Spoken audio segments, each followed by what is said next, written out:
ሰላም ዝመደብና ትከታተሉ ኣብ ሙሉእ ዓለም ዘለኹም ሙሉእ ሰላምታይን በረኸትን ፀጋ እግዚኣብሄር ምስ ኩላትና ይኹን እንዳበልኩ ሓድሽ ብርኽቲ ዓይዳ ዘማሪት ሓፍትና ድሕር ክንደይ ቆፀሮታት ድሕር ክንደይ ምትሕልላፍ ሕጂ ተራኺብና እግዚኣብሄር ይመስገን ናባኻትኩም ሒዘ መፅእ ኣለኹ ብሰላምን ብትዕግስትን ክትከታተሉና ዕድመኩም እግዚኣብሄር ይባርኩም ዓይዴ እንኳዕ ደሓን መፃኺ እንኳዕ ደሓን ፀንሕኩም ቴንክ ዩ ኣድያመይ ጎይታ ይባርኪ መን ትበሃሊ ኣበይ ቸርች ተገልግሊ ጎይታ ካብ ትቕበሊ ክንደይ ጌርኪ ርእስኻ ኣፋልጥና እሺ ብመጀመርታ ቴንክ ዩ ስለ ዝዓደምኩምኒ ካብኡ ድማ የቕሬታ ሓትት ኣቐዲመ ካብ ምጅማርና በፊት ናተይ ትግርኛ ያው ፐርፌክት የሆነን ግን ኮሚኒኬት ምግባር ክእል ሶ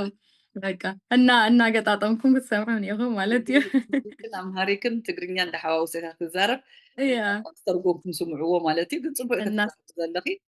እግዚኣብሄር ይባረኪ ቴንክ ዩ ኖን የመስግን አሜን ሶ ያ አይዳ አብርሃም ይባሃል ኢትዮጵያ ዓብየ ካብኡ ድማ ብንእስነተይ 12-13 እንተለኹ ናብ ዓዲ እንግሊዝ ሙቭ ገይረ so most of my life መብዛሕትኡ ኣብ ዓዲ እንግሊዝ እዩ ዘሎ ኣብ ዓዲ እንግሊዝ ዓብየ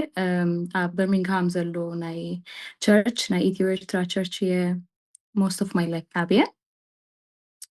ጎይታ ዝተቐበልኩ ያው ስድራ ቤተይ ንጎይታ ይፈልጡ ነይሮም ንእሽተይ እንተለኹም ሶ ኣብቲ ቸርች ምኻድ ሰንደይ ስኩል ምኻድ ካብ ንእስነተይ ያው ኣይደድት ግን ናብ በርሚንግሃም ምስ መፃኹ ናይቲ በርሚንግሃም ቸርች ጆይን ምስ ገበርኩ ግን ፐርሰናሊ ንጎይታ ፈሊጠ እዩ ዝብል ሽዑ እዩ ሶ 13 እንተለኹ ወይ 14 ብዝብል ክንሕዞ ንኽእል ኢና ሞር ብደንቢ በቃ ንጎይታ በዓለይ ዝፈለጥኩ ዝተረዳእኒ ኣብቲ ቸርች እየ ባዕልክ ንእሽተይ ክትመስሊ ተመሪዕኺ ኢኺ ቆልዑት ኣለዎ ዶ እወ ተመሪዐየ ክልተ ቆልዑት ኣለውኒ thank you for the compliment ክልተ ቆልዑት ኣለውኒ እያ ተመሪዐየ ኣሜን ኢንተርቪው ቅድሚ ምግባርኪ ቅድሚኡ ሓደ ሓደ መዝሙርናትኪ ፈጠኪ ርእየኪ እግዚኣብሄር ባረኪ ብዙሕ ሰባት ኢለ ድግምት ግን ካብቶም ብዙሕ መዝሙር ዘሚርኪ ንኺ ካብቶም ብዙሕ መዝሙር ዝዘመርክዮ ዓይነይቲ ክትፈትውያ ንምንታይ ኢኻ ትፈትዮ ምምራፅ ከቢድ እዩ ብዙሕ ናይ ባዕሎም ስቶሪ ኣለዎም እቶም መዝሙራት ግን ኣይ ቲንክ ብፍላይ መንፈስ ቅዱስ ዝብል መዝሙር ኣሎ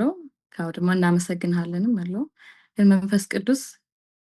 ብደንቢ በቃ ምሳይ ብዙሕ ታሪክ ስለ ዘለዋ ብጣዕሚ ዝፈትዎ ነገር እናስከ እንዘምርልና እንታይ ታሪኹ በቃ ናይ መጀመርታ ኢንካውንተር ንመንፈስ ቅዱስ በዓሉ መን እዩ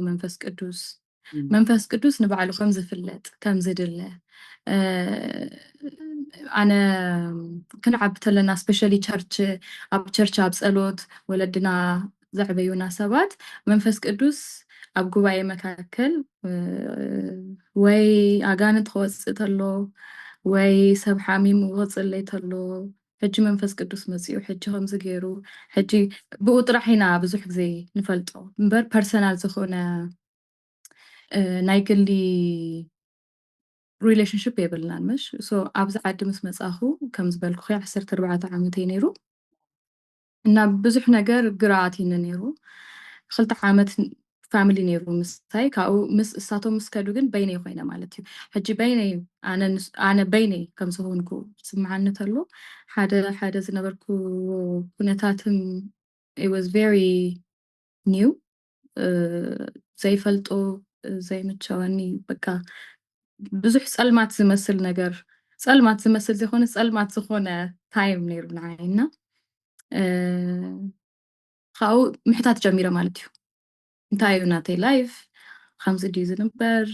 እንታይ እዩ ማለት እግዚኣብሄር እንግዲህ እግዚኣብሄር ክብሉ ወለደይ ይፈልጥ እየ ብደንቢ ፐርሰናሊ ኣይፈልጦን ግን ኣይኖ ክፅለየሉ ክንፅሊ ተለና ዝምልስ ኣምላኽ ከም ዝኾነ ዝድለ ኣምላኽ ከም ዝኾነ ዝረድእ ከም ዝኾነ ግን ክዛረቡ ሰምዕ ነይረ ሶ ምሕታት ጀሚረ ማለት እዩ ፐርሰናሊ علي ታዩ ዝገብ ማለት ታዩ ናተይ ህይወት ናበይ ኸደሎ ንምንታይ ተፈጢረ እንታይ እየ ምግባር ዘለኒ ህይወተይ ከምዚ ድዩ ዝቕፅል እዚ ፀልማ ክውዳእ ድዩ በቃ እዚ ሕቶታት ብጣዕሚ I used to question ካብ ባስ ስቶፕ ባስ እናተፀበኹ እዚ ሕቶታት እንደገና ሪፕሌይ እናገበርኩ ነይረ እና ናብ ቸርች ከይድ ባስ እናተፀበኹ ተሎ እዚ መዝሙር እግዚኣብሄር ሂቡኒ ማለት እዩ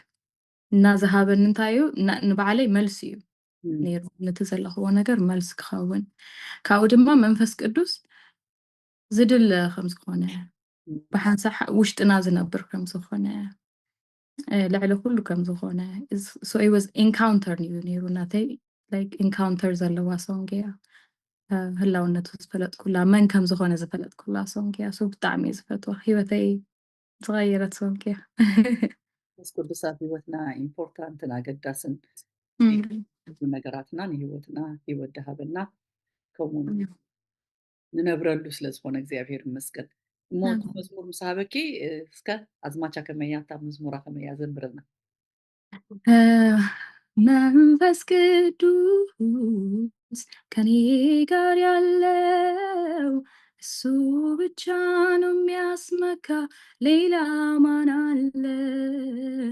ሌላ ማን አለ ሌላ ማን አለ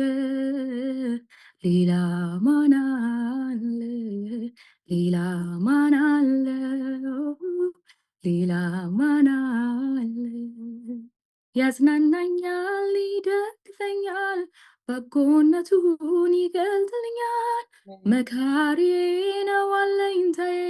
ዘልቆ የሚኖር ውስጤ ጓዳዬ አለኝ እውነት የሚያስተምረኝ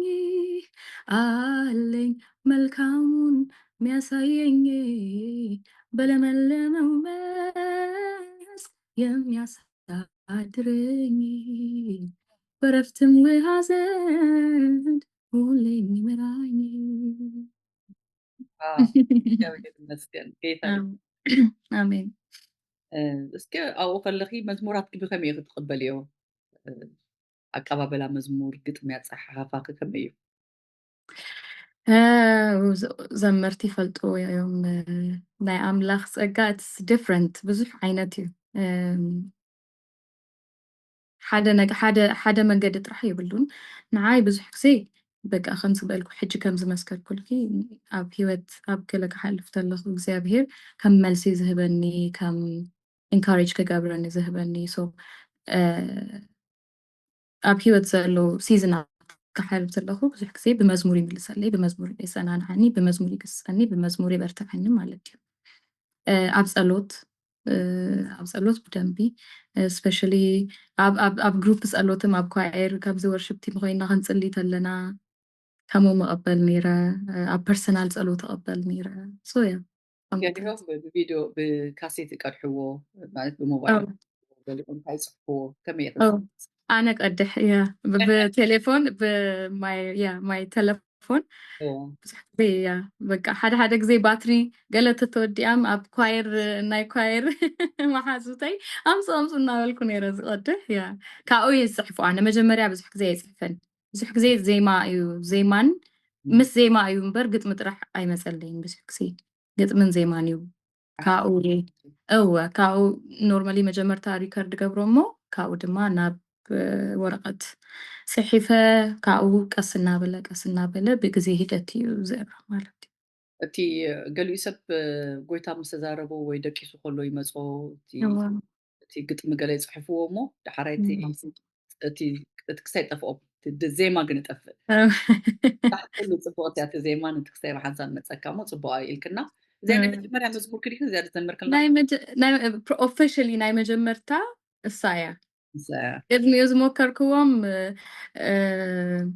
ካብ ባዕለይ ሞኪረ ወርሽፕ ቲም ስለ ዝነበርኩ ስቑኢልኪ መጀመርታ ንእሽተይ ኮይንኪ ትፍትን እንቲኺ ከምኡ ካብ ጎይታ ኣይኮነን ካብ ባዕለይ ግን ፈቲነ ፈልጥ ቅድሚኡ ስቑኢሉ በቃ ፀሓፉ ተለማመዱ ከም ዝግበሩ ገላት ክበሃል ተሎ ኣብ ወርሽፕ ቲም ኦኬ ከመይ እዩ ዝፀሓፍ ከመይ እዩ ዝግበር ኮፍ ኢልካ ዲኻ ዝፀሓፍ ከምኡታት ሞኪረ ፈልጥ እየ ግን ኣይዝክሮምን ዘሚርናዮም ማ ይንፈልጥ ንስቑኢሉ ንባዕለይ ኤክሰርሳይዝ ዝገበርኩ እዩ ኣይ ቲንክ ያ በመንፈስ ቅዱስ ግን በቃ ያ ናይ ኳየር መራሒ ተኸይ ነርኪ ትዝምሪ ነርኪ ኖ ወርሽፕ ሊደር ነይረ ኣብ ወርሽፕ ያ ኣብቲ መዝሙር ሊድ ገብር ነይረ ኦፍኮርስ ከም ኳየር ሊደር ግን ይነበርኩን ያ መጀመርታ ከጀምር ተለኹ ባክግራውንድ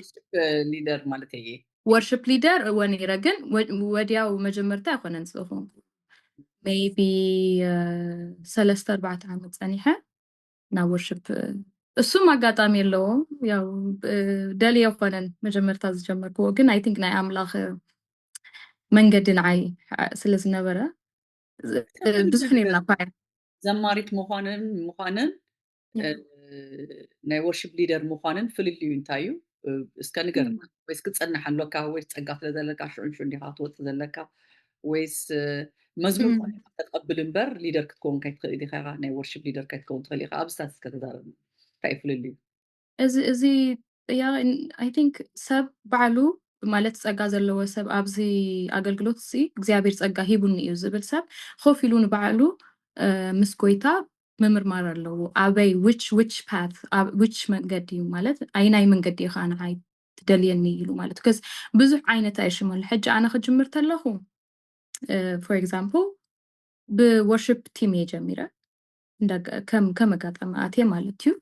ካብኡ መዝሙር የብለይን ናይ ባዕለይ መዝሙር ኣይነበረንን ባክግራውንድ ኮይነ እየ ጀሚረ ሊድ ዝገብሩ ሰባት ኣለዉ ንሕና በቃ ብሓንሳብ ንዘምር ማለት እዩ ካብኡ ብግዜ ሂደት በጋጣሚ ዝመስል መንገዲ ድማ ናብ ወርሽፕ ሊዲንግ ምእንተ ክመፅእ ተገይሩ ማለት እዩ ምስ ካልኦት ኳየር ሊደር ኣብ ኳየር ዝነበሩ መሓዙተይ ሶ ካባና ድማ ዝገደፍዎ ኣለዉ ትሊድ ምግባር ፈቲኖም ዝገደፍዎ ኣለዉ ኣብ ባክግራውንድ ግን ብጣዕሚ በቃ ከም what do you call it the strongest ኮይኖም በቃ ጠንካራ ኣብቲ ባክ እሳቶም ተዘይለዉ ኣብቲ ኳየር ዘይኸውን እሳቶም ኣብ ምሳና ኮይኖም ጠጠው ኢሎም ተዘይዘሚሮም ዘይኸውን ሰባት ኣለዉ በቃ ፀግኦም ኣብቲ ኳየር ከምኡ ምኳን ሓደ ሓዲኦም ድማ ኣብ ውሽጢ ኮይኖም ድምፃቶም እቲ ድምፆም ስኖት ስትሮንግ ይኮነን ወይ ካሴት ከውፅኡ ይኽእሉን ወይ መዝሙር ኣይበርክቱን ግን ፀላይ ሰባት ኣለዉ ብዘይ በኣቶም ድማ እቲ ወርሽፕ ቲም ኣይኸውንን ኣብኡ ኣብ ውሽጢ ምሳና ኮይኖም ዝፅልዩ ሰባት ደሞ ነይሮም ሶ ናተይ መጀመርታ ባክግራውንድ ጀሚረ ካብኡ ናብ ወርሽፕ ሊዲንግ መዝሙር ምምራሕ ከይደ ማለት እዩ ኣብኡ እንተለኹ እናመራሕኩ ድማ 1 ዓመት 2 ዓመት ፀኒሐ መስለኒ ከምዚ መዝሙር ምቕባል ከም ዝበልኩ ናብቲ ታይሽሙ ኣትየ ግን ሕጂ ኣነ ኣይዳ ከምኡ ስለ ዝገበረት ኩሉ ሰብ ኣብ ካብ ባክግራውንድ ጀሚሩ ናብ ወርሽፕ ሊዲንግ ኣትዩ ካብኡ ድማ መዝሙር ክቕበል እዩ ምባል ይኮነ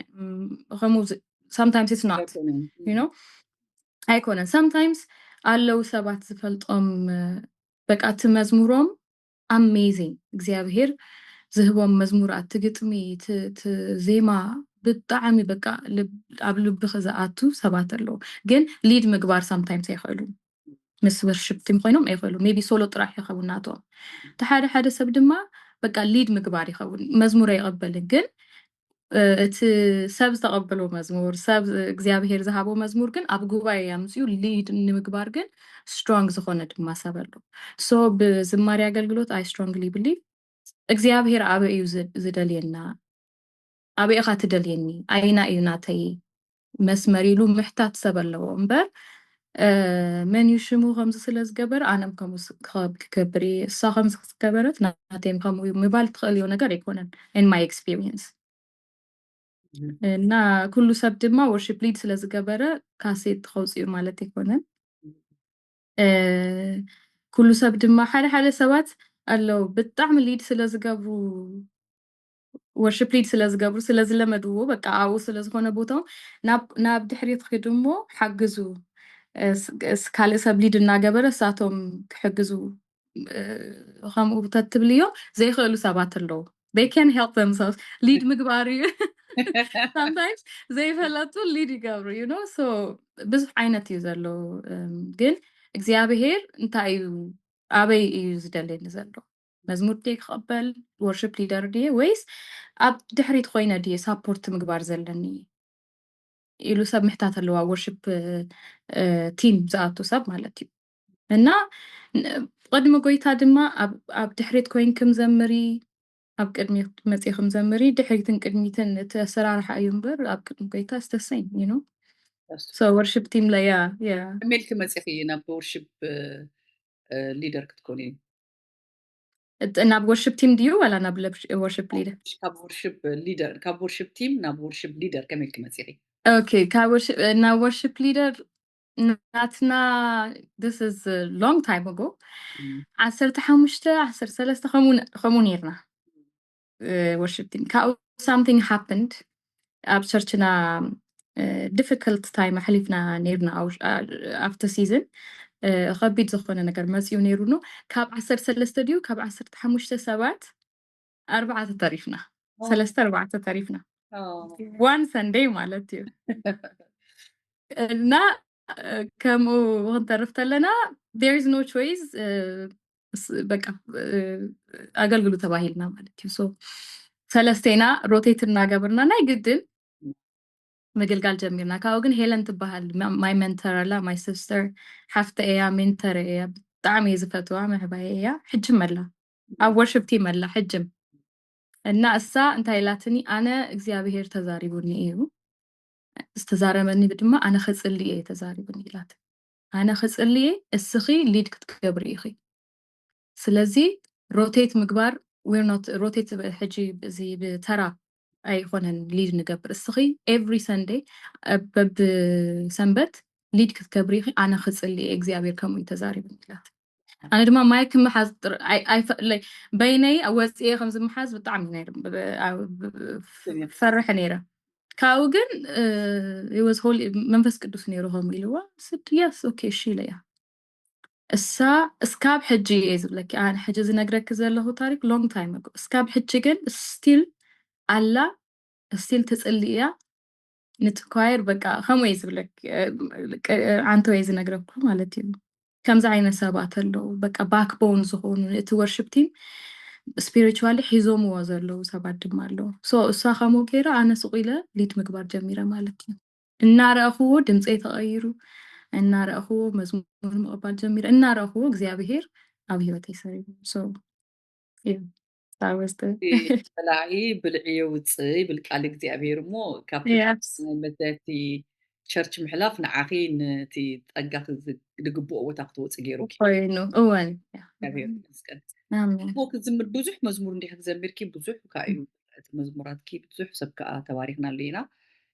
እንታይ ምስክርነት መፂኩ ይፈልጥ ካብ መዛሙራትኪ ተፈላለዩ ምስክርነታት ሰባት ይነግሩኹን ድዮም ግን ዝዝክሮን ኣብ ውሽጠይ ኩል ግዜ ዘሰንብደኒ እዩ ኣለዉ እዚ ካቦኛል ዝብል ሶንግ መዝሙር ኣለኒ ብኡ ብዙሕ ግዜ ኣብ ሆስፒታል ዘለው ሰባት ምስክርነት ይነግሩን እዮም ኣብ ሆስፒታል በይኖም ኮይኖም ወይ ድማ ሰርጀሪ እናተፀበዩ ወይ ሓሚሞም ኣብ ብዙሕ ወይ ስድራ ቤት ሰምባዲ ሓሚሙ ከምስታት በቲ መዝሙር እግዚኣብሄር ከመይ ከም ዘውፅኦም ከመይ ከም ዘበርትዖም ወይ ድማ እሱ ሲዝን እስካብ ዝሓልፍ ድረስ ደጋጊሞም ከም ሰምዕዎ ብዙሕ ግዜ ይነግሩን እዮም ሶ እሳ ሶንግ ምስክርነት ኣለዋ ካልእ ግን ብጣዕሚ ዘይርስዑ ኣብ ኣዲስ ኣበባ ወክ እናገበርና ነርና ምስ ሓደ መሓዛይ ሓንቲ መሓዛይ ዝኾነ ወዲ ራንደምሊ ጠጠው ኣቢሉና ሰላም ባዕሉ ይበለና ፕሮፐርሊ ኣይዳዲኽ ኢለና ኣብ ኩናት ዘለዎ ሪጅን ነይረ ኢሉኒ I think ትግራይ በቀረባ ዝነበረ ኩናት ማለት እዩ ቅድሚ 5 ዓመት 3-4 ዓመት ይምሽ ሶ ኢንተርኔት የነበረን ስልክ የነበረን nothing እና ፍላሽ ረኺቦም ማለት እዩ መዝሙረይ I don't know ከመይ ከም ዝረኸቡ I have no idea እሱ እናሰማዕ ኾየ ንጎይታ ተቐቢለ ኢለና እና ካው ኸይዱ ቻው ሜብል በቃ እዚኣ ነጊርና ኸይዱ ግን እስካብ ሎሚ ኣይርስዓን because it's ናይ እግዚኣብሄር ፀጋ unbelievable እዩ እውነት ማለት ኣብቲ ቦታ ከመይ ከም ዝኸደት እቲ እግዚኣብሄር ከመይ ገይሩ ክኸይድ ከም ዝገበሮ ኣበይ ከም ዝኣቱ ኣይፍለጥን ኣብቲ ዘይመስል ኩናት ዘለዎ በቃ ወንጌል ክሰርሕ እዩ ኢልኪ ዘይተሓስብሉ ቦታ እግዚኣብሄር ግን ሓደ ነፍስ ብኡ መን ተኸዲሕን ገይሩና በቃ እሱ ኣይረስዖን ዋው ናይ ቀረባ ዝዝክረኒ እሱ እዩ ተራ ናይ መዝሙር ኣብ ወንጌል ብጣዕሚ ዓብዪ እዩ ብጣዕሚ ኣብ ብዙሓት ሰባት እዮም ናብ ጎይታ ድመፁ ስለዚ እግዚኣብሄር ይመስገን እዚ ዓቢ ምስክርነት እዩ እታ መዝሙር ከዘምርና ገለ በዚኣ ሰሚዖም ካብ ጎይታ ድቕበሉ እንተለዉ እንታይ ይፍለጥ እያ ኣይ ቲንክ እናመሰግንሃለን ትብለላ ዘምርልና አቤቱ አንተ መልካም ነህ መልካም መልካም መልካም አቤቱ አንተ ልዩ ነህ ልዩ ልዩ ልዩ አቤቱ አንተ አባት ነህ አባት አባት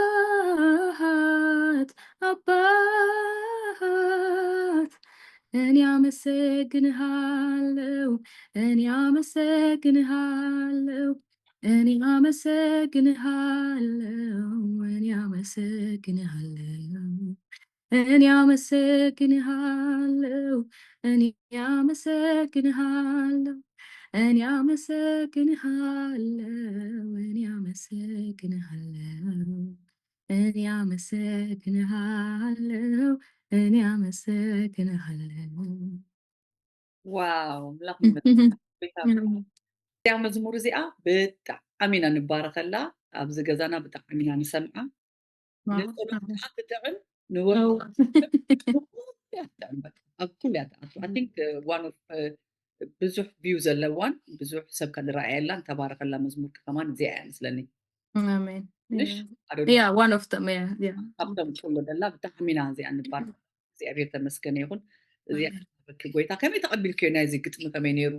ኣቀባበላ ከመይ ነይሩ እቲ መዝሙር ከመይ ነይሩ እዚኣ መዝሙር እዚኣ እስከ ንገርኒ እናመሰግንሃለን እታ አቤቱ አንተ መልካም ትብል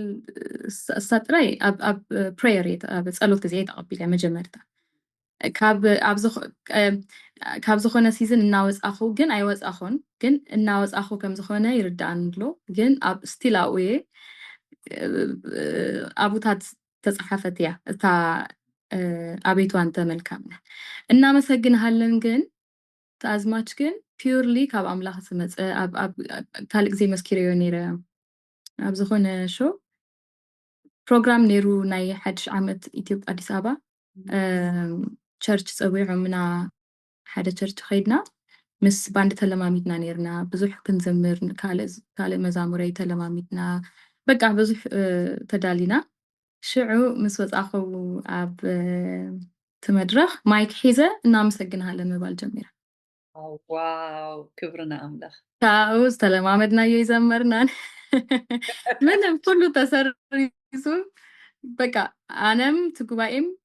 እናመሰግንሃለን ኩሉ በቃ እናደጋገምና እግዚአብሔር ግን በቃ ድንቅ I don't know I will never forget ዘይርስዑ memory እዩ ብጣዕሚ ዝፈትዎ መዝሙር እዩ ንባዕለይ ብዙሕ ነገር ቀይሩኒ እዩ በቃ that day እናዘመርኩ በዓሉ ብዙሕ ነገረይ ክቕየር ይርዳእኒ ነይሩና ከምኡ የተቐቢለዮ ፒውርሊ ናይ እግዚኣብሔር ክመፅእ ዝደልዮ መዝሙር እዩ because ምሳይ በዓሉ ዝተራኸበ ነገር የብሉ በቃ ሽዑ መፅኡ እንዲዮም ሽዑ መዓልቲ ዝሰምዑ ዘመርቲ ኣብ ካልእ ቦታ እናወሰዱ ምዝማር ጀሚሮም ኣብኦም ዘለዉ ክዝምርዎ ተለዉ እዚ ስፒሪት ይመፅእ ኣብ ኩሉ ስለናመሰግንሃለን ክነግሩን እንተለዉ በቃ መንፈስ ቅዱስ ሾው ኣፕ ይገብር በዓሉ ኣብ ኤኒባዲ ክዝምሮ ተሎ ሶ ምሳይ ዝተራኸበ ምስ ሂወተይ ከምዝኮይነ ከምዝመፅኡ ገለ ይኮነን እናመሰግንሃለን ኣይ ቲንክ በቃ ኣምላኽ ንቤተክርስትያን ክጥቀመሉ ቤተክርስትያን ክመፅእ ዝደልዮ መዝሙር እዩ I was just a vessel ዱዓይ ሓሊፉ እምበር يا أنا بعلي بزا مزمور يا مجمرة نفلتك يا بالدعم مور لفلت في مور مزمور كاتلو دقبرت إن مزمور زي مزمور زي بحمي أتباركك قال كم زبلكيو نعاقي ترى يكون نعباخت مساخت الرقبة نتقوم أي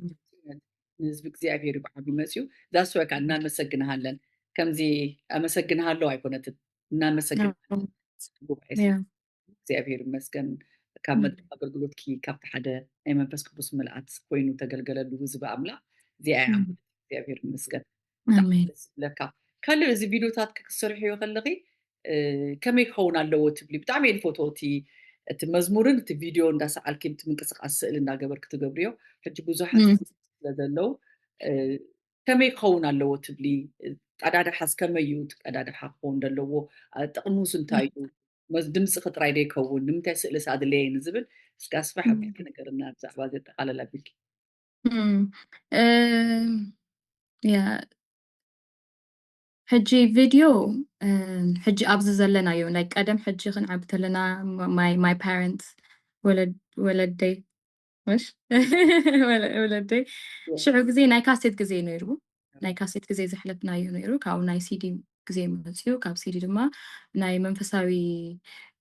ቻናላት ኤልሻዳይ ቲቪ ካብ ለንደን ምስ ጀሚሩ ፕሬዝ ጋድ ሓደ ንለንደን ሓደ ንወስድ ኢና እዚ ተኣሽሙ መፅኡ ማለት እዩ እዚ ሬቨሉሽን መፅኡ ብምስሊ ምስባኽ ብምስሊ መዝሙር ከምዚ ኢንተርቪው ኣነ ንስኽን ከም ንገብሮ ዘለና ሕጂ ኣብዚ ሲዝን ኢና ዘለና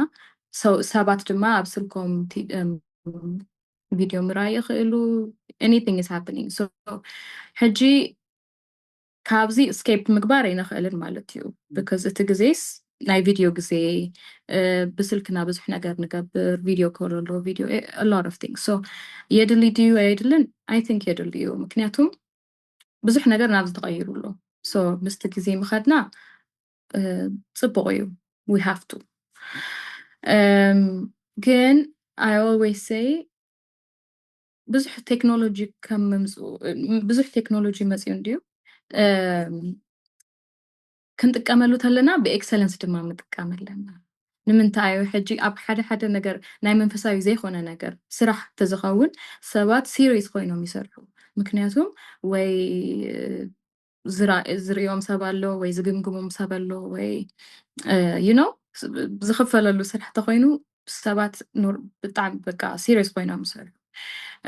መንፈሳዊ ነገርም ካብ ኩሉ ነገር ዝለዓለ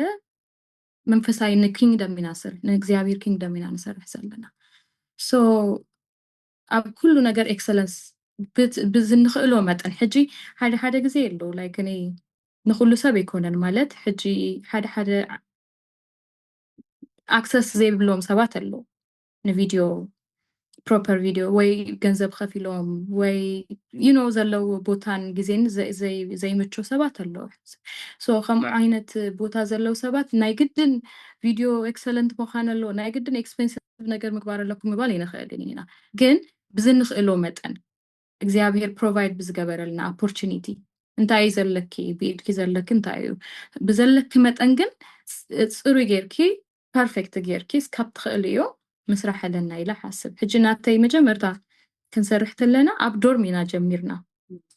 ዶርም ዩኒቨርሲቲ በርሚንግሃም ዩኒቨርሲቲ ማይ ፍሬንድ ነይራ እያ እሳ ጊታር ትሕዝ ኣነ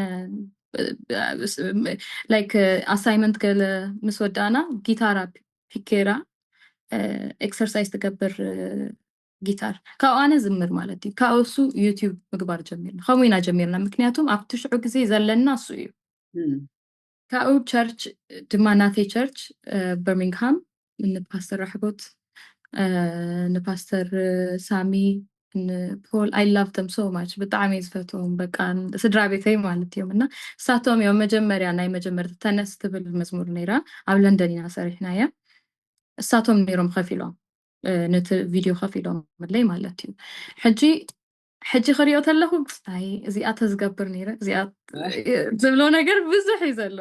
ግን at the same time ግን እግዚኣብሔር ይመስገን ኣብኡ ተዘይጀምር ነይረ ድማ ፕሮግረስ እናገበረ ይኸይድ ነይሩ ሶ ሽዑ ድማ በቃ ዘለኒ ዝፈልጦን ዘለኒ ኤክሰለንት እዩ ኢለ ዝሓሰብክዎ ክሳብ እሱ ስለ ዝነበረ ሰሪሕናዮ ካብኡ ፕሮግረስ እናገበረ ኸይዱ ማለት እዩ ሶ ትዘድሊ ንምንታይ እዩ እትናገርዮ ነገር ሕጂ ኖርማሊ መዝሙር ክስራሕ ተሎ መጀመርያ ስቱዲዮ ተኸዲ ስቱዲዮ ትመርፂ መን ይስርሕ ለልኪ ሙዚቀኛ ትመርፂ ካብኡ ሪከርድ ይገብሩኺ ካብኡ ዕርይዎ ካብኡ ሳምቲንግ ተበላሽዩ ተመልስ ክንዕሞ ድገም ይብሉኺ ትደግሚ ካብኡ ድማ ሚክስ ምግባር ኣለዎ እቲ ሚክስ ፅቡቅ ድዩ ኣይኮነን ካልእ እንታይ ሽሙ እዩ ካብኡ ድማ ማስተር ምግባር ኣለኪ እታ ናይ 5 ደቂቃ ወይ 4 ደቂቃ መዝሙር it takes a long time so already ብዙሕ ነገር ዋጋ ይኸፍል እዩ ሰብ እቲ መዝሙር ንምስራሕ ብጣዕሚ ከቢድ እዩ ካብ ተቐበልክዮ ጀሚርክ ተሓሲብክዮ ድማ ኢማጅን ተቐቢልኪ ትግጥም ትኽክል ድዩ ከም ኣምላኽ ቃል ከመ እዩ ባይብል ሪፈረንስ መፅሓፍ ቅዱስ መሓዝ ኣለኪ ሰብ ክእርሞ ኣለዎ ካብ እሱ ሓሊፍኪ ድማ ናብ ስቱዲዮ ድማ ካልእ እንታይ ሽሙ ኣለዎ እሱ ኩሉ ምስ ገበርኪ ግን ሓደ ሓደ ግዜ እንታይ ይሽወድ ሰብ በቃ ስኢልኩም ቪድዮ ኖርማል ቪድዮ እና ኣነ ላይክ እዚ ኩሉ ነገር ዋጋ ተኸፊሉ ዝተዘመረ መዝሙር ወይ ቪድዮ ዘይምስራሕ ወይ ድማ ተሰሪሑ ድማ እስካብ ብተኸኣለ መጠን በቃ ፅቡቅ ክኸውን ኤክሰለንት ክኸውን ካብ ምስቲ ንዝምሮ ነገር ዝኸይድ ሓሳብ ተዝነብሮ ወይ ድማ ምስ ምስክርነትና እቲ መዝሙር ሕጂ እናመሰግንሃለን ቪድዮ ተረኺዮ ንኣብነት ኣነ ኣስተናጋጅ ነይረ ኣስተናጋጅ ብትግርኛ ኣስተናጋጅ ናይ ካፌ أستناجد مش؟ مش عن الفيديو waiter yeah I waitress yeah so أنا waitress here yeah I was a waitress I was a waitress part time تمرتنا تماركو waitress خوينا نير إنجلندنا تاي نكبر تاي خمي جيرناس ونعي ناتي part زخونكو ومخان like I want to bring genuine زخونة حق زخونة نجار يمقبار تالي سلازي it wasn't a lie مستاي زخيد something كأوجماتهم كالوت كاركترات انتلخية سب نامسجن هالن ناتبهلا جن بزح زين مسكن اللو بزح نجارات اللو in life مش جن እግዚአብሔር لحلو كله سلازخونة still بزبقوم نحلف مكرام نحلف እግዚአብሔር ዓብዩ ስለዚህ we are going to thank him እናመሰግነዋለን so እቲ ቪድዮ እናረእኺ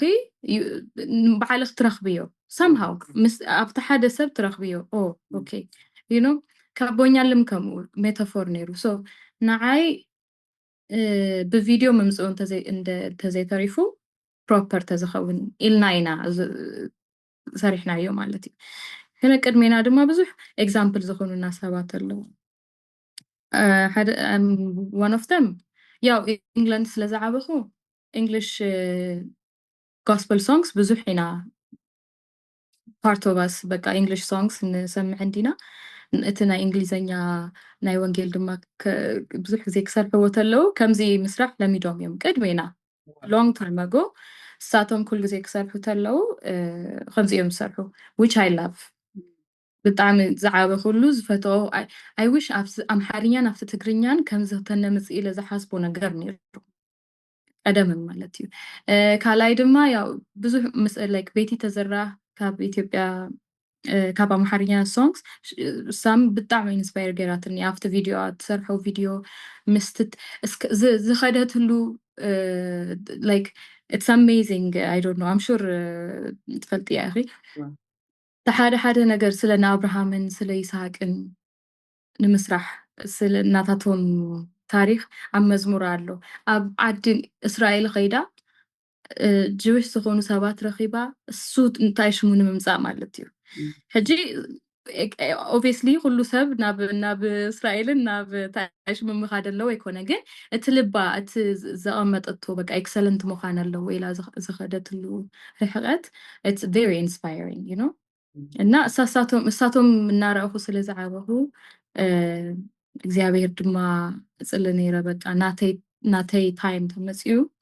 I want to do excellent ዝኾነ ነገር ስካብ ዝኽእሎ ድረስ ተሰርሕ ደስ ይብለኒ ኢለ ሓስብ ነይረ እግዚኣብሔር ይመስገን ሕጂ ድማ ዝመፁ ዘለዉ ካባና ድማ ዝለዓለ ነገር ያው ከምኡ ጀነሬሽን ከምኡ ስለ ዝኾነ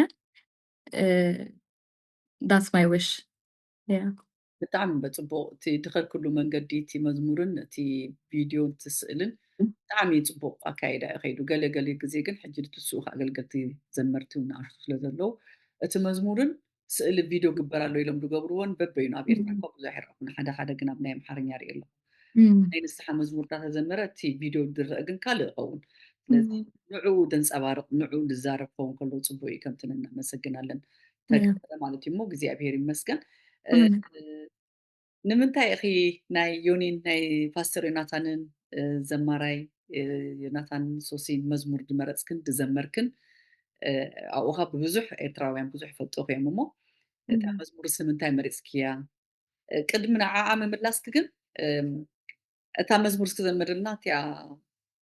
ኣቲንክ ኣብዚኣ እያ ክትዝምር እያ መስለኪ ኣብዚኣ እያ ክትዝምርልና እዚኣ ናይ ዮናታን ሶስና መዝሙራን ከመይ ጌርኪ ክትዘሚርክን ንምንታይ ንዓዓኻ ዘሚርክዮ ካብዚ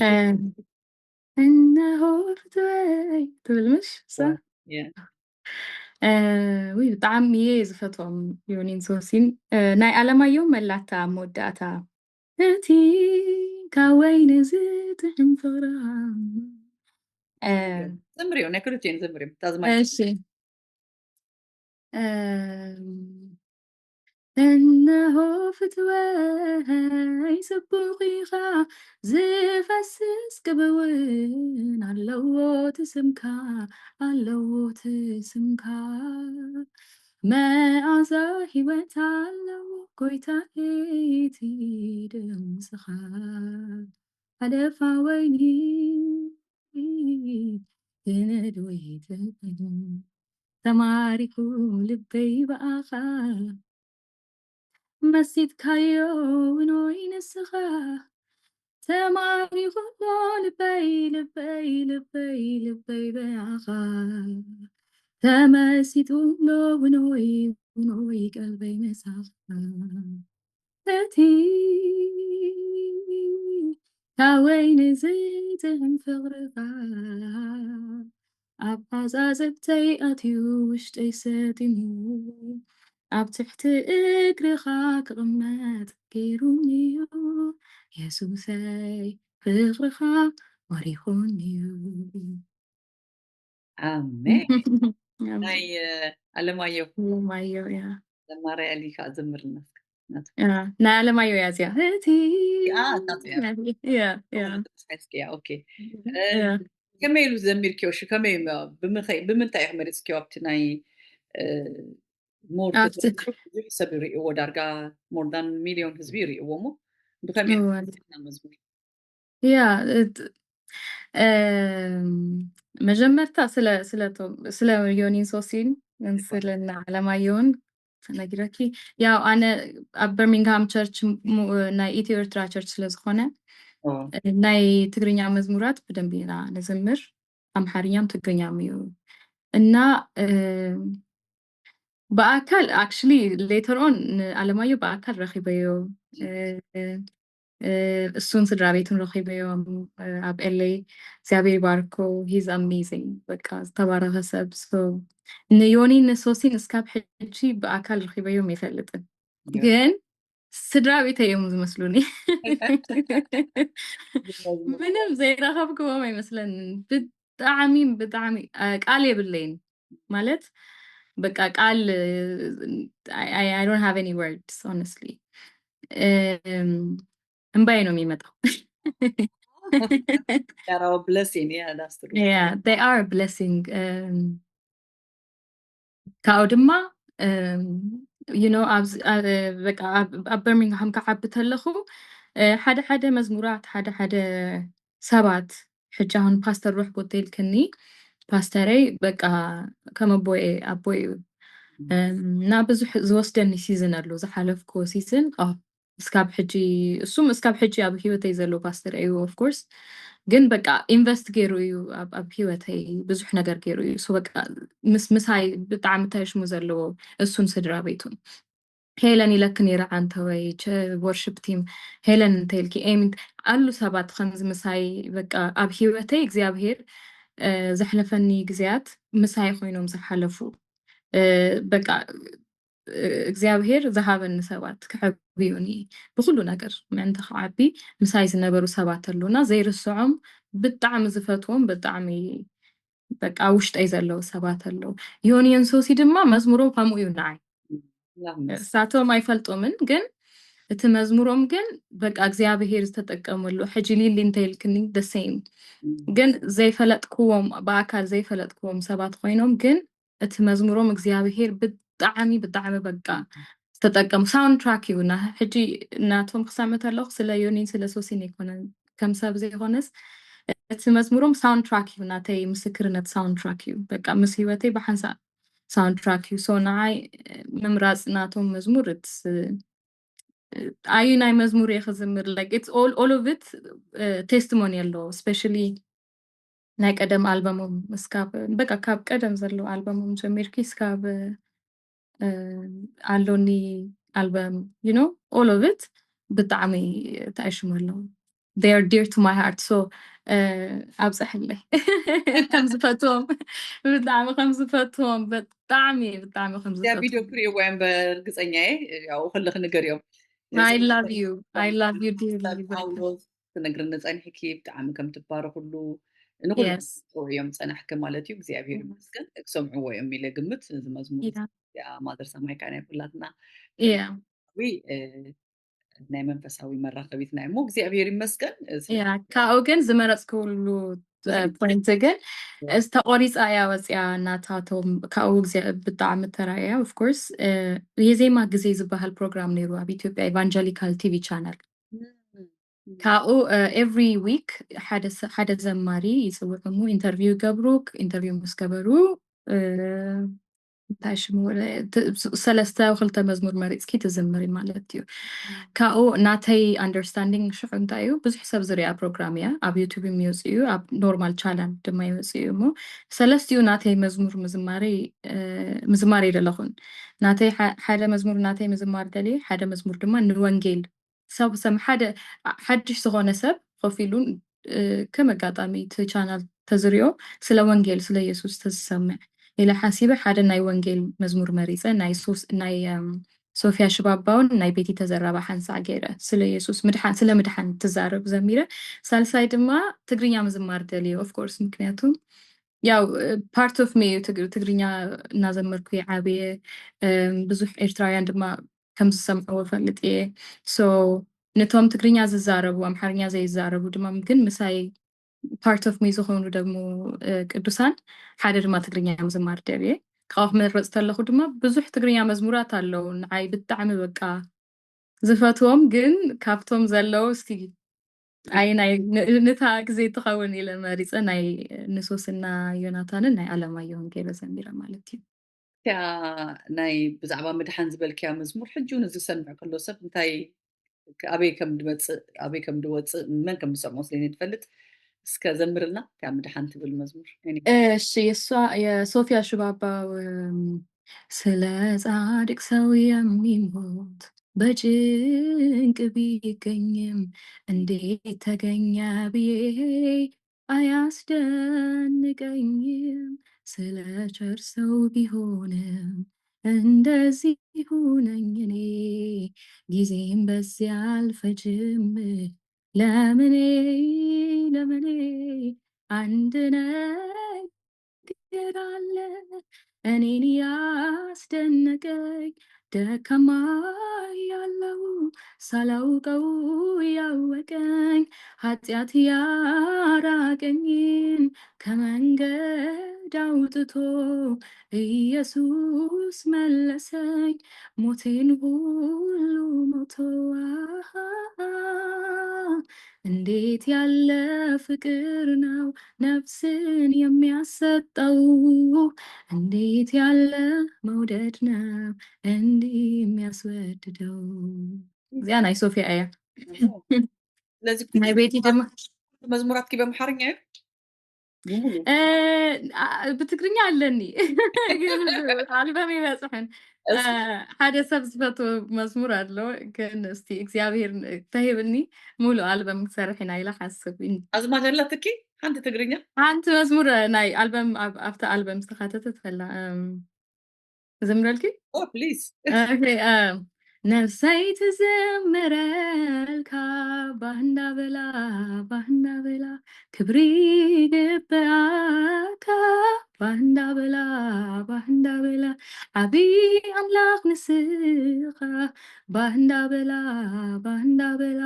ክበር ንገስ ትብለካ ባህንዳ በላ ትብልላትኒ ሓንቲ ቁፅራ ዘምርያ ቁፅራ ኣዝማቻ እንዴት ስጉምትታተይ ንዝሓለውካ ለይትንቀትን ኩልጊዜ hold on I have to think ስጉምትታተይ ንዝሓለውካ ለይትንቀትን ሂወት ኣብ ኢድካ ክንደይ ትሑም ናብራ ምሳኻ ኦ እግዚኣብሔር ክንደይ ዓብይኻ ዓብይኻ እግዚአብሔር ይመስገን thank you አሜን ሓዳርን ኣገልግሎትን ከመይ እዩ እሞ ከዓ ኣሜሪካ ኬድኪ ትዝምሪ ስእሊ ቪድዮ ነው ትገብሪ ዓዲ እንግሊዝ ንተቦ እጂ ካብ ኢትዮጵያ ኣለኺ ከመይ ኢኽ ትገብሪ ዘለኺ ኣገልግሎትን ሓዳርን ቆልዑታት ተዓባብያን ከመይ ጌርኪ ትኸድ ኣጣሚርክዮ ብሓንሳብ ትኸድ ዘለኺ እግዚአብሔር ናይ እግዚአብሔር ጸጋ ሕጂ ምስቲል ገና early እዩ ገና እናተማሃርኩ በብመዓልቱ እግዚአብሔር እናመሃረኒ በብመዓልቱ ባላንስ ምግባር በብመዓልቱ እቲ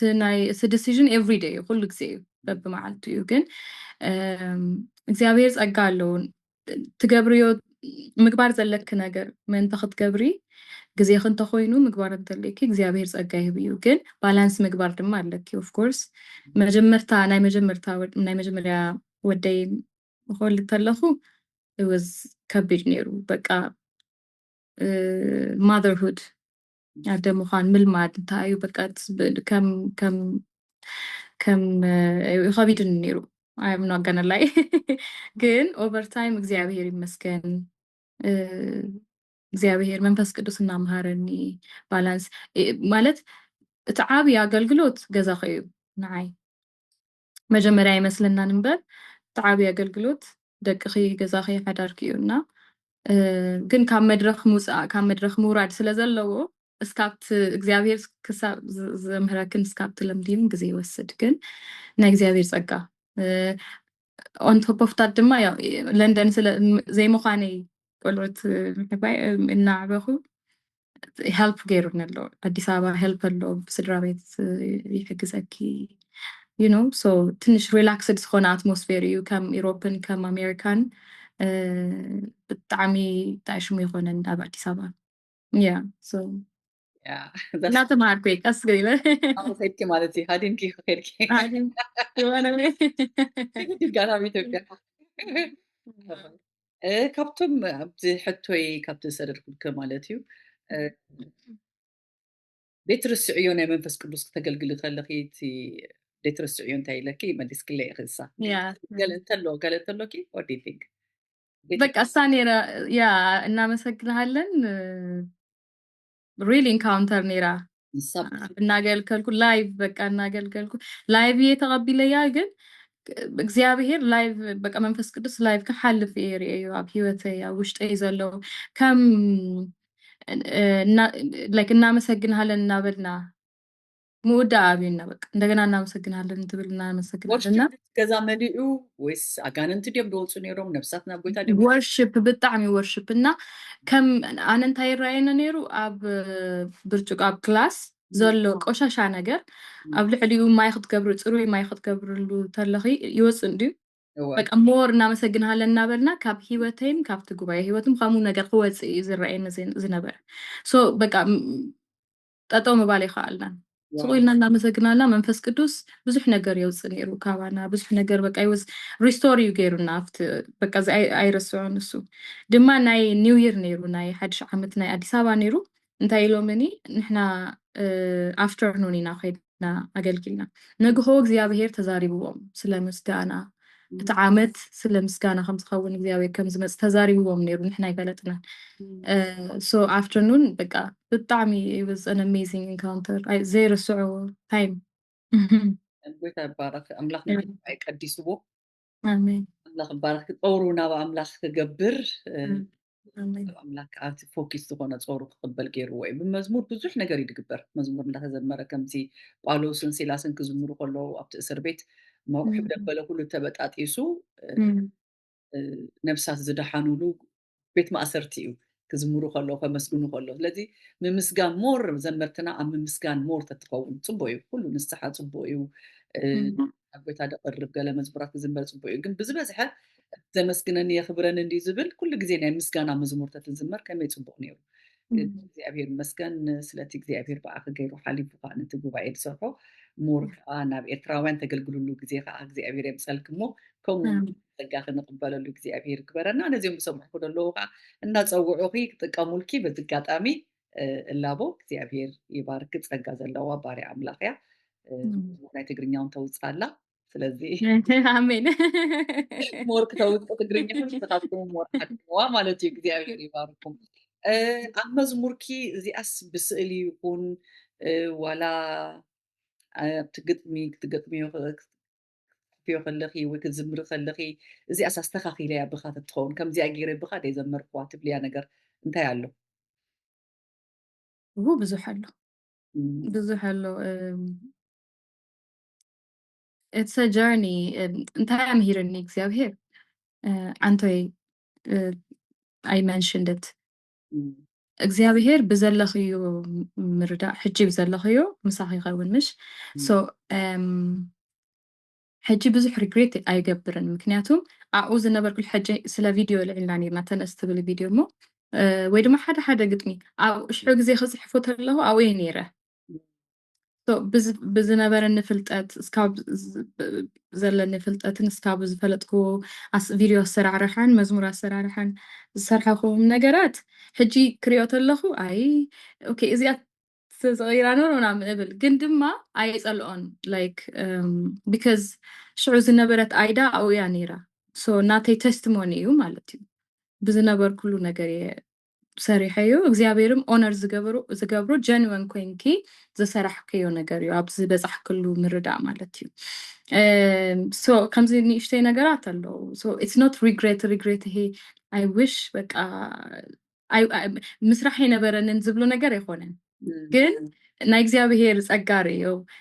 ሽዑ ዝነበረት ኣይዳ እኮ ከምዚ ነይረ ምርዳእይ ከምዚ ነይሩ ኦፍ ኮርስ እና ኢትስ ላይክ ምስክርነት እዩ ካብ እግዚአብሔር ካበይ ናበይ የምጽእኪ ክንደይ መንገዲ ብሓንሳብ መጺና ማለት እዩ so it's more like a testimony yeah so regret ይኾነን regret regret ታይሽሙ ግን ሓደ ግዜ ማለት ቀደም ያው ንመሃር እንዲና ብመዓልቱ ሽዑ ስለናይ አገልግሎት ብትክክል ዘይፈለጥኩ in depth ምርዳእ ዘይነበረኒ ሓደ ምግባር ማለት ንምሳሌ ቅድሚ ጸሎት ሞር ናብቲ መድረኽ ግዜ ዝሃብ ኩሉ ግዜ I regret that like ቅድሚ ማለት ብጸሎት እግዚአብሔር ካብ ምፍላጥ ንላዕሊ ትመድረኽ ወይ ድማ ሰባት ዝኾነ መዝሙር ወፂኺ ወይ ድማ ክትፍለጥ ወይ ወርሺፕ ሊድ እናገበርኪ ሰብ ክሪኤክ ተሎ ቸርችታት ሰባት ክሪኡ ኣብዚ መፅኸ ኣገልግሊ ኣብዚ መፅኸ ከምዝታት ይፍጠር እንድዩ instead of wait እግዚአብሔር ኣለኻ ዶ ኣብዚ ነገር ወይስ የለኻን ዝብል ነገር ዘይረጋገጽኩ ዝኸድ ኩሎም ግዜያት ኣለዉ እሳቶም I don't like them regret ገብሮ ንስሓ I'm like sorry Lord you know what I mean so discernment ማለት እዩ it is a discernment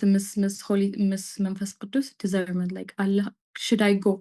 መኻደልኒ or you don't need me there ሓደ ግዜ not ሓደ ግዜ ግን ኩሉ ግዜ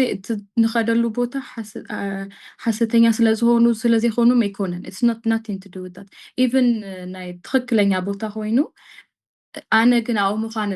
መኻደለኒ ዶ ትደልየኒ ዲኻ ክትሰርሕ ታይም ናይ ጎይታ ማለት እዩ time everything discernment እና discern ዘይገበርኩ ዘይሰማዕኹ ዘይጸለይኹ ዝኸድ ኩሎም ግዜያት I regret that more than እዚ ቪድዮ ንስታ ቪድዮ ከም ምስክርነት እዩ ዝሩ የስሐቐኒ ግን ድማ I thank God like በቃ እግዚአብሔር thank you ካበይ ናበይ መጺና ምሳኸ it's just a testimony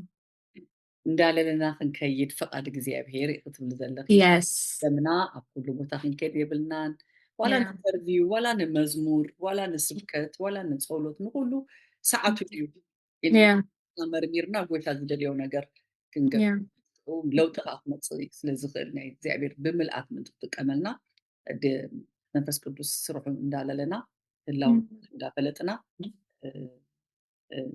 ዲስተርን ስፒሪት ክህልወና እግዚአብሔር ይደግፈና ናይ መንፈስ ማለት እዩ እግዚአብሔር ይባርኪ ሕቶይ እንዳወዳኹ ቅድም እንታይ ኢልኪ ንሕና እሳቶም እቶም ቸርች ብዛዕባ ናይ ምስጋና እዮም ተማሂሮም ንሕና ከዓ አይፈለጥናን ግን ብዛዕባ ናይ ሽዑ ተባሂቡንስ ናይ ምስጋና መዝሙር ዘሚረ ኢልክሞ መንፈስ እግዚአብሔር ካነት ቦታ መሊእዎ ብቅድስና እቲ ቦታ ከም ድመልእ ትዛረብ ፀኒሕኪ ንሕና እንዳበልኪ ትዛረብ ነርክሞ ክፅውዕ ከለኺ ምስ ባንድ ዲ ክትኸዲ ወይስ እንታይ እዩ ምስ መን it depends ከምቲ ቦታ ከምቲ ግዜ ዲፔንድ ይገብር ሕጂ ኢትዮጵያ ስለ ዘለኹ ብዙሕ ግዜ ምስ ባንድ ኢና ንሰርሕ ኦፍ ኮርስ ምስ ባንድ ምስ ባካፕ መዘምራ ኢና ንኸይድ ዩሮፕ ኣሜሪካ ተኾይኑ ወይ ኣብ ካልእ ኣፍሪካ ሃገራት ድማ ክኸይድ ከለኹ ኣብ ቸርች ናይ ቸርቾም ባንድ ስለ ዘሎ ወይ ናይ ቸርቾም ሙዚቃ ፃወት ምስኣቶም ንሰርሕ ኣብ ኩሉ ቦታ ኢትዮጵያ ናይ ባዕሎም ባንድ ይብሎም ኣለዎም ናይ ኢትዮጵያ ብጣዕሚ ኦርጋናይዝድ እዩ ሕጂ ኢትዮጵያ ብዙሕ ናይ ባንድን ናይ ዘመርትን ሽግር የብልሎም ቴክኒካሊ they are very ጽቡቕ ኮይኖም ኣለዉ ሶ ቀደም ባንድታት ኣለዉ ሪሃርስ ጌርኪ ፕራክቲስ ጌርኪ ብሓሳብ ትኸዲ ሕጂ ግን ዋላ ናይቲ ቸርች ባንድታት ብጣዕሚ ኤክሴል እናገበሩ እዮም በቸርቹ ዘለዉ ኤክሴል ከሎ ስቲል ናትክ ባንድ ኣለኪ ዋላ ሕጂ ኣብ ሞመንት No, it depends. ዘይብሉ ቸርች እንተኮይኑ ሓዙፊ ስለ ዘለዉ ብዙሕ ግዜ ኮኔክትድ ዝኮንክዎም ሰባት ስለ ዘለዉ ሳቶም ሒዘ ይኸይድ ኦልሬዲ ግን ስታብሊሽድ ዝኾነ ናታቶም ባንድ ዘለዎም እንተኮይኑ ቅድም ኢልና ሪሃርስ ንገብር እምበር ናይቲ ቸርች ባንድ ኢና ንጥቀም ስለዚ ስለተዓድምካ ጥራይ ባንድ ደይብሉ ቦታ ኣይንኸይድ ክትብሉ ወይስ ብደይ ሙዚቃ ዝዝመር እዩ ከመይ ሕጂ ኣብ ኢትዮጵያ ከም ዝበልክዮ እንድሕር እቲ ቸርች ደለዎ እንድሕር ኮይኑ ምስኦም ተዲኺ ድሕር ደይብሎም ከዓ ናትክ ባንድ ትገብሪ ስልካ ተኸድካስ ትኸይድ ሕጂ ንምሳሌ መቐለ ትግራይ ሪጅን ኣምሓራ ሪጅን ንኸይድ ኢና ብዙሕ ግዜ ዋላ ደቡብ ሪሞት ኤርያ ንኸይድ ኢና ካብ ኩናት ዝወፁ እዮም ኦር ብዙሕ ናይ ወንጌል ብዙሕ ዘይበፅሖም ቦታታት ኣለዉ ብዘይ ማይክ ንዘምር ኢና ጀስት ብድምፅና ማለት እዩ ሶ እንዲኦም ብጣዕሚ እየ ዝፈቱ ከምዚ ዓይነት ቦታ ኣይ ላቭ ኢት ብዙሕ ግዜ ድማ ናብ በርሚንግሃም እንተለና የብልናን ባንድ የለን ሓደ ኪቦርድ ክትፈልጥ ይኸይ ናይ ስደት ቸርች እና ሕጂ እንዲኦም ፅቡቅ ኮይኑ እምበር ሓደ ኪቦርድን ከምኡ ጌርና ኢና ሶ ኣራውንድ ኣዲስ ኣበባ እንተኮይኑ ኣዲስ ኣበባን እዚ ሓደ ከተማታት ናይ ኢትዮጵያ እንተኮይኑ ኣክሰስ ስለ ዘሎ ኦልሬዲ ኦፖርቹኒቲ ስለ ዘሎ ንጥቀመሉ ወይ ኦፕሽን ኣሎ ሙሳድን ትኽእል ይኸይ ናታቶም ምጥቃም ትኽእል ይኸይ ግን ሪሞት ኤርያን ድማ እንተኮይና ብዘይ ማይክም መብራት ሳምትያ መብራት ጠፊኡ ይፈልጥ በቃ ዋናው መንፈስ ቅዱስ ይምበር ቪዲዮ ማይንድ ጥዑም እዩ እቲ መዝሙር ከዓ ብዜማ ብጥዑም ክዝመር እዩ እምበር ነቲ ዘለኻዮ ሴድያ ከም ከበሮ ጌርካ ኢድካ ጣቂት ጌርካ ዕልል ኢልካ ጥራይ እቲ ልብኻ ሓንሳብ ኮንካ ምዝማር እዩ እቲ ዋና ፅቡቅ እዩ ግን ከዓ ሕጂ ሞደርን ዝኾነ ዓለም ኢና ንነብር ዘለና ከምቲ ክትብልዮ ፀናሕቲ ከዓ ስእሊ ዝንቀሳቀስ እንዳገበርካ ትቅዳሓሉ ግዜ እዩ ዘሎ ሞ በብዛሕቱ ናይ ኤርትራውያን ቤተክርስትያን ከዓ ፒያኖ እዩ ደሎ እቶም ፒያኖ ዝፃወቱ ከማ ገሊኦም ቨሪ ፕሮፌሽናል እዮም ገሊኦም ከዓ ደሓን እዮም ሕጂ ፒያኖ ኩሉ ዝሓቆፈ ኣለዎ ከበሮ ዘለዎ ገለ ዘለዎ ኩሉ ልብስ ክጥቀሙ ግን በታ ፒያኖ ሓደ ንፉዕ ጥራይ ክፃወት ኣለዎ ዶ ትብሊ ሳትቁስ ብሕልፊ ኢትዮጵያ ቁርብ ኣብዚ ኣድቫንስ ከይዶም ስለ ዘለው ጊታር ከበሮ ገለ መነበብ በይኑን እናቶም ሒዞም ከዓ ተዘመሩ እዩ ፅቡቅ ትብሊ ከመይ እዩ እዚ ብዘለዎ ብቻ ሓደ ሓደ ግዜ ባንዲ ኮይኑ ሲንክ እንተዘይገበሩ ድዩ እንተዘይገይሮም ወደ ተወሃሃድ እዋ ፕራክቲስ ተዘይገይሮም ምናምን ብጣዕሚ ይደራበሽ እዩ ላይክ ባንድ እንተኮይኑ ኢኒድስ ቱ ቢ ብሓንሳእ ገዜ ዘሕለፉ ሓደ ሓደ ግዜ እንታይ ገጥመኒ እንዲኦም ኣፍሪካ እንዲኦም ብጣዕሚ ፅቡቅ እዮም ኣሜሪካን ዩሮፕን ክመፅእ ተለኹ ኣብ ካልእ ቸርች ንኮንፈረንስ ገለ ክፅዋዕ ተለኹ ሽዑ ጥራሕ እዮም ዝራኸቡ sometimes just ነቲ ኮንፈረንስ ብሓንሳእ ሙሉእ ባንዲ ኮይኖም እንተ ክረአይ ይፅውዑ ግን ተራኺቦም ብዙሕ ይፈልጡን ሪሄርስ ገይሮም ይፈልጡን ሶ ኢትስ ብጣዕሚ ይደራበሽ ብጣዕሚ በቃ ምምላኽ በቃ ኣይከኣልን sometimes ስለዚ ከምኡታት ተኮይኑ ሓደ ኪቦርድ ብትክክል ዝፃወት ሰብ እንተልዩ it's enough because ኣብ መወዳእታ ናትና ጎል ንኣምላኽ ብሰላም ምምላኽ እዩ በቃ ኮኔክት ምእንቲ ክንገብር ሓሳብና ልብና ኩሉ ነገር ሰብሲብና ምእንቲ ክንዝምር ንኣምላኽ በቃ ንመንፈስ ቅዱስ ሪች ክንገብሮ ስለ ዝኾነ best scenario በቃ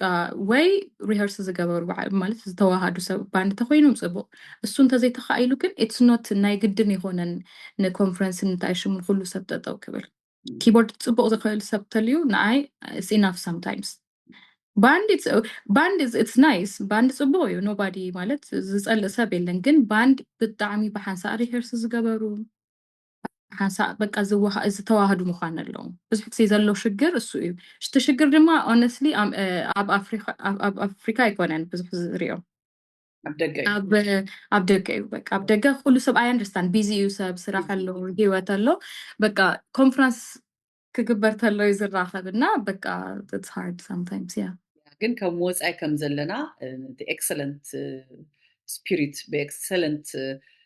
experience excellent ዝኾነ ታይም ሂብና ንኣምላኽ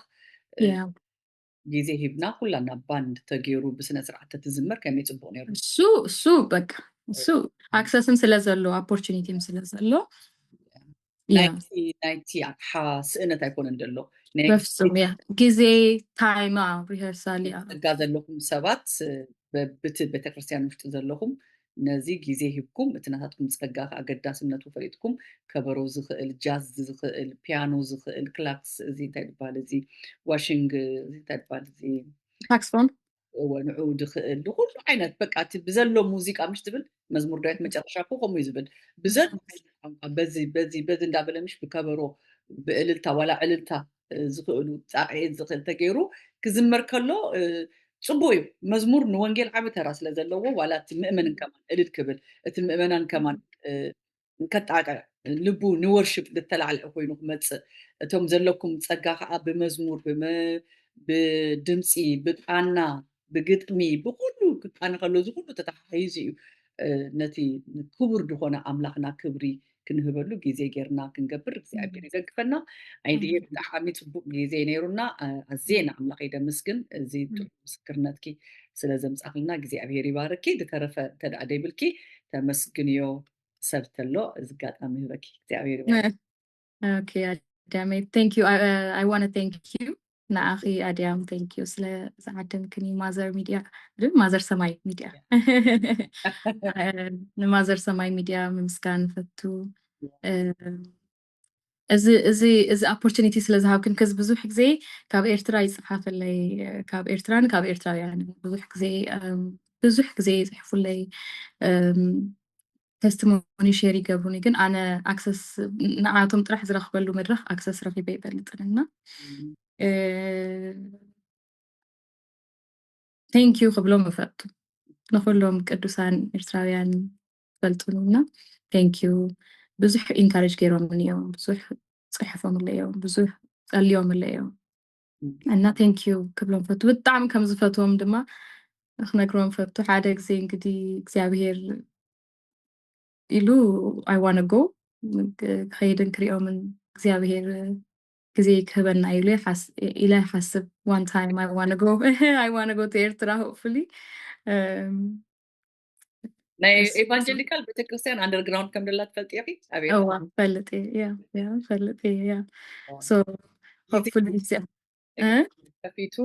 ግዜ ሂቡ ቀደምዓቲ ኣብ ስቴድዮም ኣብ ኦፕን ኤር ከም ዝበልክዮ ክንዝምር ኢና ንኣምላኽ ሓንሳብ ኮይና ክንሰግደሉ ኢና ግዜኡ ይመስል አሜን ይባረኪ ምስጋና ቸርቻይ ምስጋና ፍቱ ንፓስተር ሮቢ ፓስተር አሕቦት ንፓስተር ሳሚ ንሄሉ ፓስተር ፖል ሕጂ ናይ ቤተል ቸርች ፓስተር እዩ እንቶም ሜንሽን ገይረዮ ነይረ ብዙሓት እዮም በቃ ናይ በርሚንግሃም ቅዱሳን ስድራ ቤተይ ውሽጠዮም ብጣዕሚ ዝፈትዎም እና ስለኣቶም ተዛሪበ ኣይፀግብና ኣብ ዝፈት ኩሉ ዓለም ሒዘዮም እየ ዝኸይድ I love them so much ሳቶም ናይ ሓደ ሰብ ሰክሰስ ኩሉ ግዜ ባክግራውንዱ ብድሕሪት ብዙሕ ስራሕ ተሰሪሑ እዩ ገሊኦም ፀልዮም ሙሉኦም ገሊኦም ከዓ ቃላና ሼር ገይሮም ሙሉኦም ኣጆኻ ኢሎም ኣተባቢዖም ሞኦም ብዝተፈላለየ ማለት ሞ ንዓኸኻ እዚኦም ስለ ዝገበሩ እዞም ሜንሽን ዝገበርክዮም ኣጋጣሚ ክድረስ ዓፈዮም እንተለኺ ብሽም ድማ ዘርሰማይ ኣዚና ነመስግነኩም እግዚኣብሔርካ ይባርኩም ከምዚ ሼፕ ጌርኩም ሰባት ስለ ዘውፃኹም ማለት እዩ ሞ ጎይታ ይባርከና ዝሓልኪ ብዙሕ ግዜ ኤርትራውያን እዮም ደብሉ ኢትዮጵያውያን ሕጂ ኣፋልጥና ነዚ ሚድያና ከዓ ኣፋልጥና ነዚ ሚድያና ከዓ ኤርትራውያን ዘሎ ዓብ ፕሮግራም ከም ዘለና ከም ንሰርሕ ከዓ ይፍለጡ sometimes ከም ዘይብልና ገይሮም እዮም ዝዛረቡ እሞ ከም ዘለና ነገርልና እግዚኣብሔር ይባርክ ነገር ተባረኺ አሜን መጻኺ thank you ሂዝና ሂዘክስ ካብ ንመጽኻ ሰሰና እዩ አሜን thank you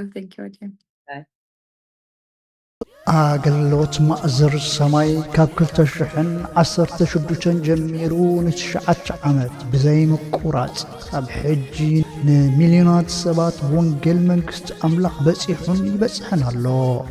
እትፍረ ኣዝዩ ብዙሕ እትዓወት ገጅፍ እዩ ማእዘር ሰማይ ተስፋ ህዝብና ካብ ዝኸውን ኣብ 9 ዓመቱ ኣብ ዝቕጠረሉ እዋን እዚ ኣገልግሎት ንምቕጻልን ዕላማ ወንጌል ክሳዕ ንጻቱን ምብሳር ንህዝብናን ጎረባብትናን ተስፋን ምንጭ ሰላምን ፍቕርን ንምዃን ክቡራት ኣገልገልቲ ኣምላኽ ክቡራት ኣቦታትን ኣዴታትን ክቡራት መንእስያት ሓገዝኩም ንደልሎና ጸለትኩም ንደልሎና እዚ ብነምዓትኩምን ጸለትኩምን ጻዕርኩምን ዋጋ ዝተኸፍሎ ኣገልግሎት ዘለዎ ፋይናንሳዊ ጸገም በዲሁ ገና ንብዙሓት ንመድሓንን ንበረኸትን ንምዃን ኣባላት ማእዘር ሰማይ ንምዃን ብኡ ድማ ተኻፍቲ በረኸት ንምዃን ማእዘር ሰማይ ጸዊዒት የቕርብ